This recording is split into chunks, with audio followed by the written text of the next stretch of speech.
Assalamualaikum warahmatullahi wabarakatuh. Kembali lagi dengan saya Marta Ratnasari dengan nomor induk mahasiswa 180 321 1000 Jadi di mata kuliah perencanaan pembangunan wilayah kali ini saya akan menjelaskan tentang rencana pembangunan jangka menengah daerah di Kabupaten Lumajang pada tahun 2018 sampai 2023. Jadi perencanaan pembangunan daerah ini merupakan tahapan yang sangat penting dalam mencapai tujuan pembangunan daerah.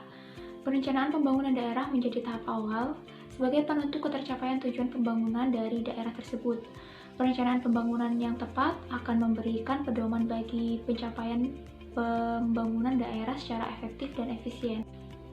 Selanjutnya yaitu tujuan dan manfaat dari RPJMD Kabupaten Lumajang. Jadi perencanaan pembangunan daerah Kabupaten Lumajang ini disusun berdasarkan potensi dan tantangan yang dihadapi dengan tetap memperhatikan kepentingan pembangunan berkelanjutan yang tertuang dalam dokumen perencanaan pembangunan. Tujuan dari RPJMD ini yaitu untuk merumuskan arah kebijakan dan strategi pembangunan Kabupaten Lumajang. Jadi tujuan RPJMD Kabupaten ini diantaranya yang pertama yaitu meningkatkan percepatan pertumbuhan ekonomi yang inklusif dan berkelanjutan. Tujuan yang kedua yaitu meningkatkan pelestarian fungsi lingkungan hidup dan pengendalian bencana.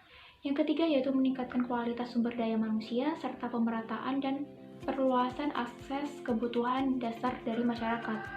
Yang keempat yaitu menurunkan angka kemiskinan melalui peningkatan daya saing tenaga kerja. Dan yang kelima yaitu meningkatkan reformasi birokrasi dalam penyelenggaraan pemerintah. Selanjutnya yaitu visi dan misi dari RPJMD Kabupaten Lumajang.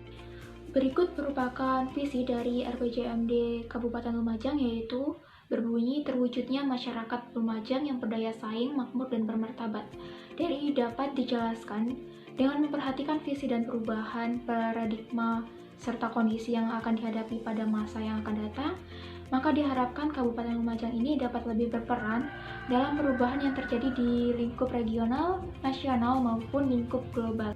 Selanjutnya yaitu misi dari RPJMD Kabupaten Lumajang yang pertama yaitu mewujudkan perekonomian daerah yang berkelanjutan berbasis pertanian, usaha mikro, dan pariwisata.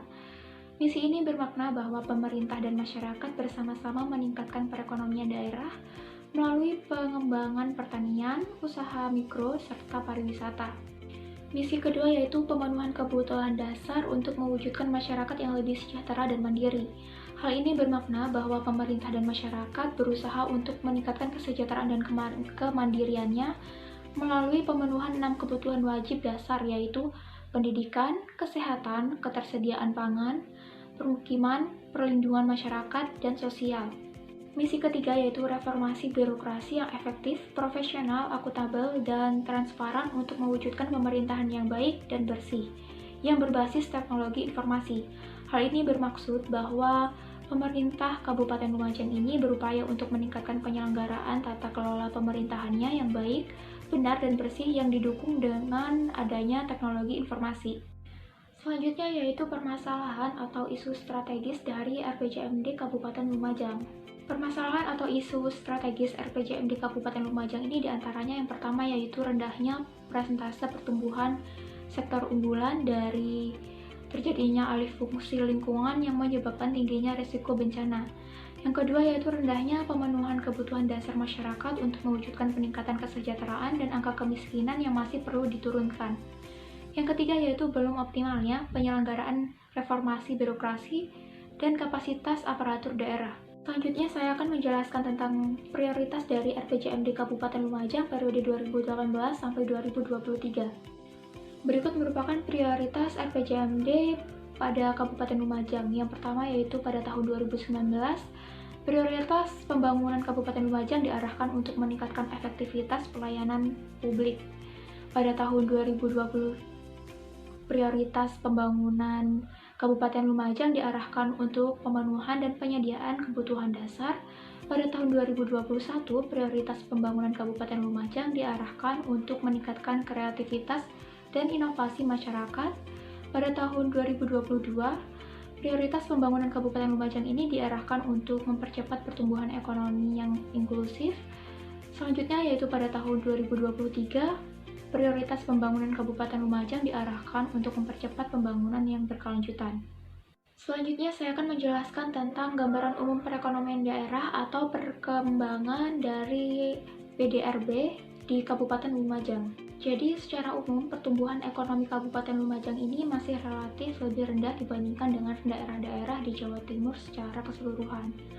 Pertumbuhan ekonomi yang lebih rendah menyebabkan PDRB per kapita yang diperoleh Kabupaten Lumajang jauh tertinggal dari daerah lain secara keseluruhan.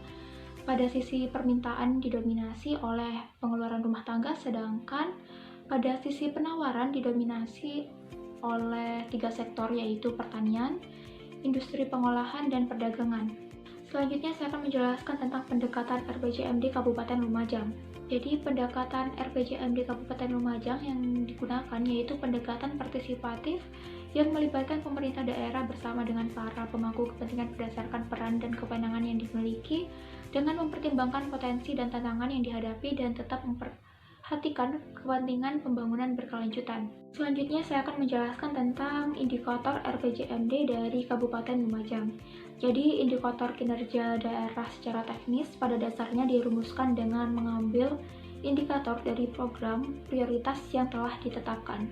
Berikut merupakan indikator RPJMD Kabupaten Lumajang, diantaranya yang pertama yaitu pertumbuhan ekonomi, yang kedua yaitu indeks kualitas lingkungan hidup daerah, yang ketiga yaitu indeks pembangunan manusia, yang keempat indeks reformasi birokrasi, dan yang kelima yaitu angka kemiskinan. Cukup sekian yang dapat saya jelaskan dari video ini. Apabila ada kekurangan, saya mohon maaf. Wassalamualaikum warahmatullahi wabarakatuh.